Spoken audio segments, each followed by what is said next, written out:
Hey guys, welcome to my week 29 post VSG update. Week 29, yeah. That's about 6.5 months out. I had vertical sleeve gastrectomy on October 20th, 2016 in Morristown, New Jersey at Morristown Medical Center. I'm 5'8", 30 years old.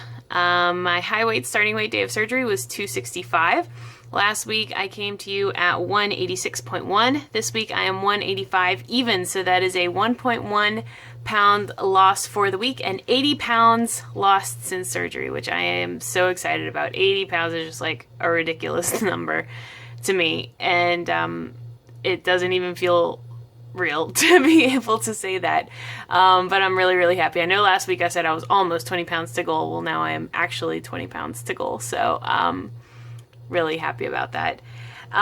One thing that I've heard people say before that I've kind of started using this week has been to ask, like when I'm tempted with food, which is often, I don't know if you guys have seen on my Instagram, but like somebody has a birthday party or something at work almost every single day. Like people wheel in cakes and pastries and lunch and this and that. Either it's a like farewell party or a baby shower or a birthday party.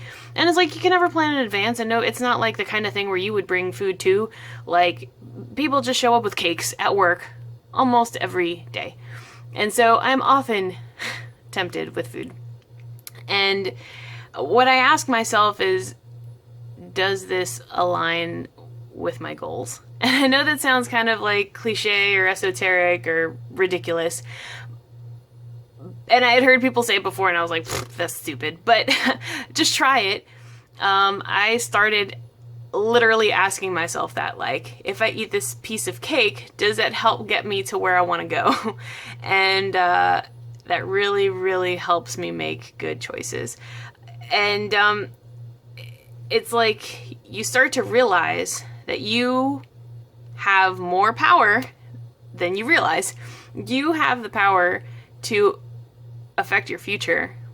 You know, I think maybe, I don't want to speak for everybody. Speaking for myself, I kind of assumed I was going to be like chubby girl forever, and that I almost like I had no control over that.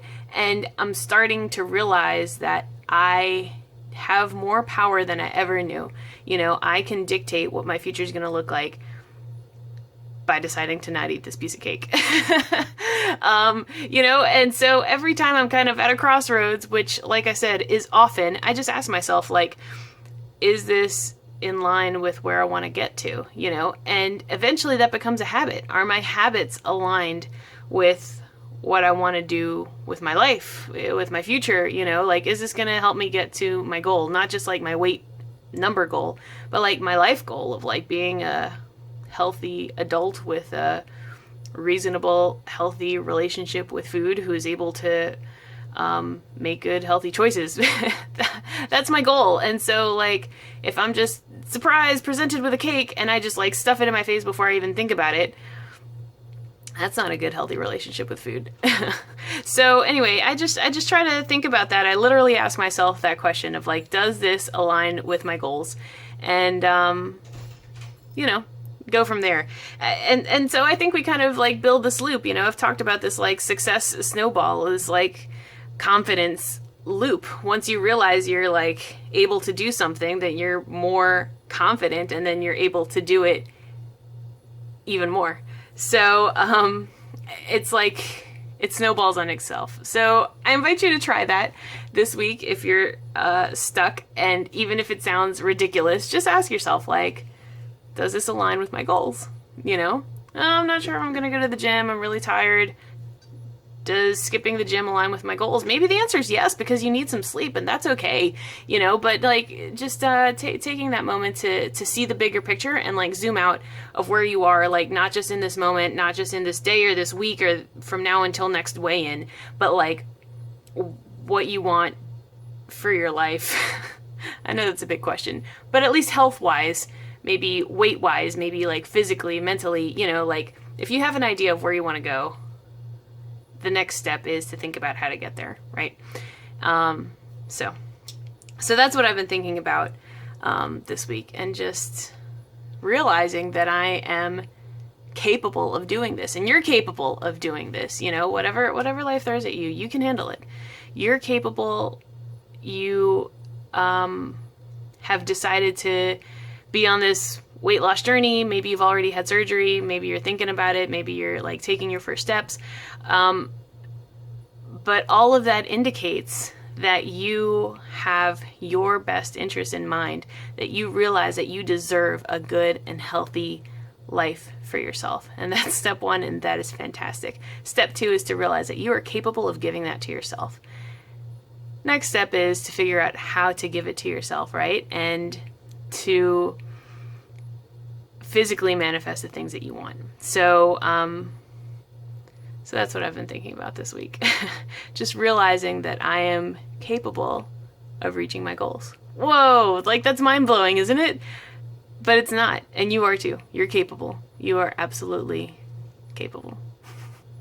Anyway, hope you guys have had a good week. Oh, last weekend I went to a birthday party in Brooklyn for a friend, and a lot of her friends were there. Obviously, it was her birthday. But I saw people that I hadn't seen in a while because they're like friends of a friend, and it was really great. First of all, everybody was like, "Wow, you've lost so much weight," and that was nice that they noticed. I didn't even realize that. I was afraid that they might not.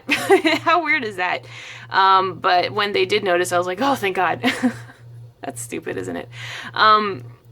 But then they asked a lot of questions. There were a couple friends in particular that, like, I've talked with a lot in the past. You know, I guess they're my friends too. Who really asked, like, how much weight have you lost? And what are you eating? And what made you decide to make such a radical lifestyle change? And things like that. And that was my first time really being asked a lot of questions about my weight loss. And so I hadn't like thought about what I was going to say exactly, but it was good practice for future events and life.